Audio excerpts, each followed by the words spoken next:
Friends ఈరోజు మనం ఒక సింపుల్ ఎక్స్పెరిమెంట్ అయితే చేయబోతున్నాం. కానీ చేయబోయే ముందు ఇక్కడ ఇది ఓన్లీ పెద్దవాళ్ళ పర్యవేక్షణ కిందనే మేము చేస్తున్నాం. చిన్నపిల్లలు టాబ్లెట్స్ దగ్గర రావద్దు. ఓన్లీ మన మమ్మీ డాడీ చెప్తే తప్ప వెళ్ళాలి అంతే. ఎక్స్పెరిమెంట్ ఇప్పుడైతే మనం అయితే హాట్ వాటర్ అయితే ఇలా వస్తున్నాం. ఫస్ట్ కాలుతాంది. Okay right. ఇప్పుడైతే మన కూల్ వాటర్ అయితే ఇక్కడ ఉంది.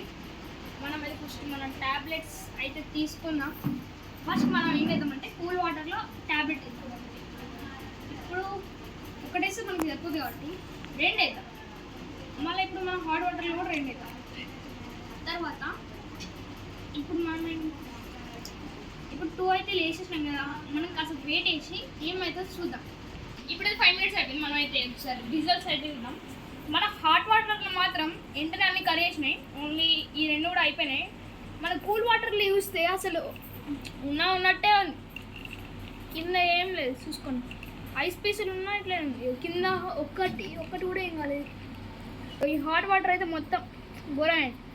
అంటే కడుపులో ఎక్కువ కెమికల్స్ కొద్దిగా వేడి ఉంటుంది కదా, అందుకనే తొందరగా డిజాల్వ్ అయింది. ఇదైతే కాలే, ఎందుకంటే ఇది బాగా చల్లగా ఉంది కాబట్టి. ఇదైతే హాట్ వాటర్ కాబట్టి ఒకటి గమనించిలా, దీంట్లో కలర్ చేంజ్ అయింది, దీంట్లో చేంజ్ కాలేదు. దీంట్లో బ్లూ కలర్ అయింది, దీంట్లో బ్లూ కలర్ కాలే. మన ఎక్స్పెరిమెంట్. Like share subscribe. కానీ మీకు ఇప్పుడు ఒకటి చూపెడతాను. మన పెళ్ళిళ్ళకి పోయినప్పుడు ఎక్కువ మంది కూల్ వాటర్ని మోసం చేస్తారు కదా, కూల్ వాటర్ తీసి మన కవర్ పైన వేసి చూడండి, ఇక్కడ మొత్తం వైట్ కలర్ అవుతుంది. అదే హాట్ వాటర్ తీసి ఇక్కడ వేసిన అనుకో ఇది కాదు, ఎందుకంటే ఇది హాట్ వాటర్, ఇది కూల్ వాటర్. ఇప్పుడు రెండింటిని చేర్పిస్తా. ఆయన ఇక్కడ వైట్ కలర్ ఉంది పోలే, ఇక్కడైతే వైట్ కలర్ లేదండి. ఇప్పుడు అయితే మనం వెళ్ళిపోయినప్పుడు డైరెక్ట్ దానిపైన పోసి కనుక్కోవచ్చు. ఓకే, అండ్ వెళ్ళే ముందు